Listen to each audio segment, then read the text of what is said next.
शंकर को कैसे प्राप्त कर सकते हैं? शिव को पाने का तरीका क्या है? सोमती साल भर में सोमती अमावस्या 1 या 2 पड़ती है।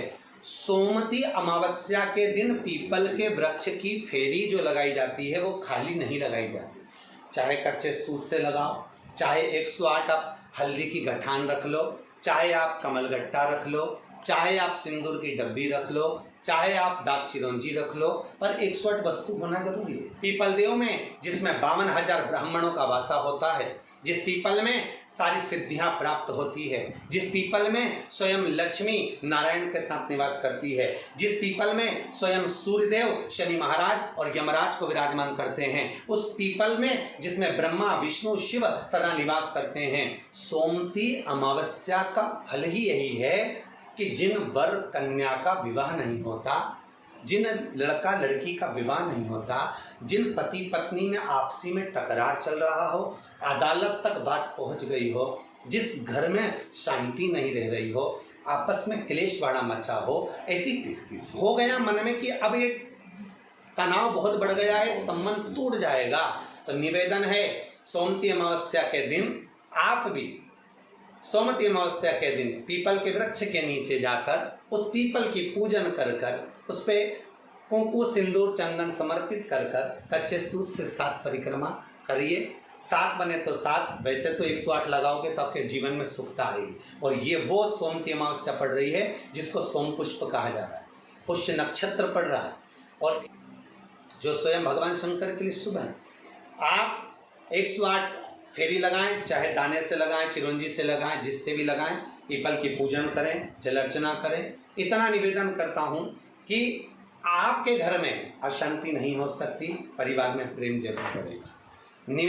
निवेदन है जिसके घर में क्लेश बहुत मचा हुआ है, या कोई पैसा खाकर चले गया, धन नहीं दे रहा, रुपया नहीं दे रहा और बहुत मशक्कत कर लिए, हाथ जोड़ लिया, पांव पड़ लिया, रुपया नहीं दे रहा, तो काली तिल्ली को पानी में गला दीजिए और पानी में गलाकर उसको सुबह पीस लीजिए। सोमती अमावस्या के दिन सुबह पीस लो, पीस कर एक कटोरी में उसमें पीला चंदन मिला लीजिए, उसको लेकर जाइए। 1 लोटे में दूध और जल लेकर जाइए, 5 बेलपत्र लेकर जाइए, शंकर के मंदिर में पहुंचिए। शंकर जी के शिवलिंग को, वो जो तिल आपने पीसी है उस तिल को आप मिक्सर में मत पीसना, हाथ में कूटी, हाथ से कूटिए या कोई बैलन से या कोई वस्तु से उसको पीसिए और पीस कर उसका उपटन तैयार करिए, उसमें चंदन मिलाकर शंकर के शिवलिंग को समर्पित करिए, शंकर के शिवलिंग को लगाइए।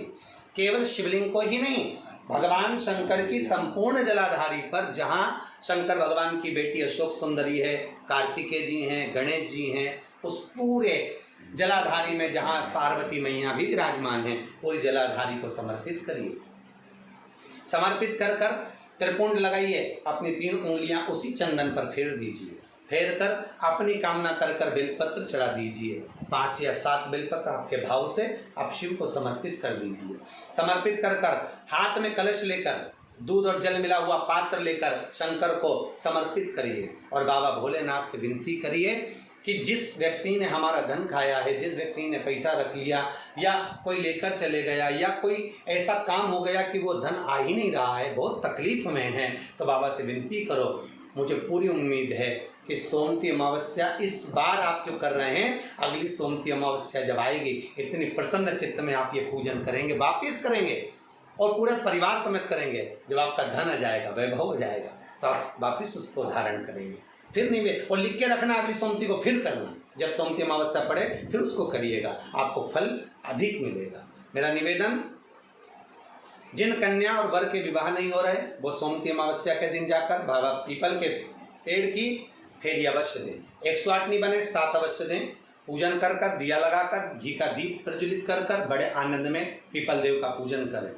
और निवेदन, जिस व्यक्ति को रोग बहुत हो, चाहे शुगर हो, बीपी हो या घुटने में दर्द हो, कमर में दर्द हो या बहुत कष्ट का जीवन निकल रहा हो, यहाँ तक कैंसर जैसी भी बीमारी यदि आपको है, तो ये सोम पुष्प को छोड़ना मत, सोमती अमावस्या को मत छोड़ना। निवेदन है, आप एक पात्र जल जिसमें पीला चंदन पात्र के जल में, एक कलश में जल लीजिएगा, उसमें पीला चंदन घोल लीजिए। पीला चंदन घोलकर उसमें थोड़ी सी काली मिर्ची पीस कर मिला लीजिए। काली मिर्ची को अंदर डाल दीजिए। 7 बेलपत्र के साथ में 7 वृक्ष के पत्ते, कोई भी वृक्ष जो आपके पास में हो, 7 वृक्ष के पत्ते उस कलश में डाल दीजिए। घर से निकलते समय पूरे घर का भ्रमण करते हुए जिस व्यक्ति को रोग बहुत है उस व्यक्ति का स्पर्श कराते हुए वो जल शंकर भगवान के ऊपर समर्पित कर कर, थोड़ा सा जल बचाकर, पत्तियां सब शिव जी को चढ़ाकर, थोड़ा सा जल बचाकर शंकर की देहली पर चढ़ा दीजिए। शंकर की चौखट पर, भगवान शंकर के शिवलिंग की चौखट पर समर्पित करें। शिवलिंग की चौखट पर समर्पित कर कर उसी जल जो आपने देहली पर चढ़ाया है, उसी जल का भाग थोड़ा सा कटोरी में 1 चम्मच के बराबर लेकर आइए। जो व्यक्ति बीमार है उसके शरीर पर उसको छींटा दीजिए। 3 बार छींटा देना है, सुबह, दोपहर और शाम। उसके बाद में बाबा विश्वनाथ से प्रार्थना करिए। शाम के समय घर के बाहर एक घी का दिया अवश्य लगाइए। मुझे पूर्ण उम्मीद है सोमती अमावस्या रोग मुक्त करेगी, अधिक फल आपको प्रदान करेगी, सुख का अनुभव कराएगी, आपके जीवन का कल्याण करेगी। और निवेदन, सोमती अमावस्या हमारे जीवन को फलित करने वाली, सुख देने वाली, आनंद देने वाली, हम उसका लाभ अवश्य लें। जो बच्चे पढ़ने में कमजोर है या कोई विद्या के लिए किसी एग्जाम में बैठ रहे हैं, गवर्नमेंट के एग्जाम में बैठ रहे हैं और बच्चे उस एग्जाम में पास नहीं हो पा रहे हैं या निकल नहीं पा रहे हैं, या कोई टीचिंग के लिए, बैंकिंग के लिए आप अप्लाई कर रहे हो, नहीं हो रहा है, निवेदन है सोमती अमावस्या कल पड़ रही है, 2 स्वस्तिक आपको बनाना है। कितने स्वस्तिक बनाना है? 2 स्वस्तिक। एक स्वस्तिक कुंकू का पीपल के पेड़ पर बनाना है आपको। पीपल के पेड़ पर बनाने के बाद में जमीन पर, भूमि पर एक घी का दिया लगाना है। दूसरा स्वस्तिक शंकर के मंदिर की चौखट पर आपको बनाना है, किसी भी एक साइड में, चाहे राइट में बनाना है चाहे लेफ्ट में बनाना है। शंकर के मंदिर पर जो स्वस्तिक बनाओगे वो पहले पीपल के वृक्ष के बनाना है। पीपल के वृक्ष के बनाने के बाद में शंकर के मंदिर में शाम के समय आप जाकर स्वस्तिक बना सकते हैं। दोपहर से लेकर शाम तक कभी भी स्वस्तिक बनाएं और एक घी का दिया वहां रखता है। बस इतना याद रखना, पीपल के पेड़ के नीचे जो स्वस्तिक बनाओगे वहां जो घी का दिया लगेगा उसमें गोल बत्ती लगेगी, फूल बत्ती लगेगी। शिव मंदिर की चौखट पर जो दिया लगाओगे उसमें 2 बत्ती लगेगी, लंबी वाली, लंबी बत्ती 2 लगेगी घी की। वो बत्ती आपको शंकर के मंदिर पे दिया कहाँ रखना है? जहां स्वस्तिक बनाओगे उसी के ऊपर 2 बत्ती का दिया लगाओगे। उस समय पर दिए का जो बत्ती है उसका मुख अपनी ओर होना चाहिए और भगवान शंकर की चौखट पर प्रणाम कर कर, निवेदन कर कर, नमन कर कर आप आइए। आपके जीवन में सफलता प्राप्त होगी। आप जिस चीज की कोचिंग कर रहे हो, जिस चीज में उतरना चाहते हो, आपको वह फल प्राप्त होगा। कितने भाग्यशाली! खूब भजन करो, खूब स्मरण करो। अमावस्या है, अमावस्या के दिन प्रदोष काल में, प्रदोष के समय पर, प्रदोष काल में शाम के समय पर जाकर किसी भी नदी, तालाब, बावड़ी, कुआं, कहीं ना कहीं जो आपके पास में हो वहां पर एक घी का दिया, बत्ती का मुंह दक्षिण की ओर कर कर अवश्य जला कर जाना। सारे पितृदोष समाप्त हो जाएगा, सारा पितृदोष समाप्त। अमावस्या के दिन किसी भी जलाशय के पास में, नदी, तालाब, बावड़ी, कुआं, जो आपके शहर में, आपके गांव में, आपके नगर में हो वहां जाकर लगा दे। अगर नदी, तालाब, बावड़ी, कुआं नहीं है तो पीपल का वृक्ष हो या बेलपत्री का वृक्ष हो या बट का वृक्ष हो, उसके नीचे लगा दो प्रदोष काल में। पर अमावस्या के दिन लगाएं जरूर। क्यों? क्योंकि अमावस्या के दिन पितृ शाम के समय प्रदोष काल में शंकर भगवान का नाम जाप कर कर नदी, तालाब, बावड़ी पर पानी पीने जाते हैं। वहां से जल का आचमन कर कर पितृ अपने लोक को चले जाते हैं प्रदोष काल के समय पर। इसलिए प्रदोष काल में जलाशय के पास में, बावड़ी, कुआं, नदी, तालाब के किनारे पर दिया लगाया जाता है दक्षिण की ओर मुख कर कर बत्ती का। तो पितृ आशीर्वाद देते हुए जाते हैं कि फलो फूलो, आगे बढ़ो, उन्नति करो, तरक्की करो। ये पितरों का आशीर्वाद रहता है, पितरों का वर रहता है।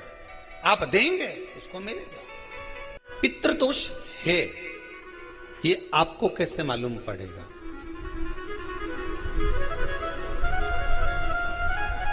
पितृ भूखे हैं इसका तो वर्णन हमने पहले कर दिया कि रात्रि को जब आप सोने के बाद में 1-1.5 घंटे बाद अगर आपकी नींद खुल जाए, 1 घंटा 1.5 घंटा आप सोइए, उसके बाद जो नींद खुली तो 1-1.5 घंटे तक अगर आपको नींद नहीं आ रही है, रात्रि को सोने के बाद में 1 घंटे बाद जब उठे तो आपको प्यास लग गई, भूख लगने लगी, प्यास लगने लगी कि मेरे को पानी पीना पड़ेगा, घबराहट हो रही, पानी पीना पड़ेगा। 1-1.5 घंटे सोने के बाद अचानक नींद खुले और आपको प्यास लगे, समझ लेना आपके पितृ भूखे हैं और प्यास है।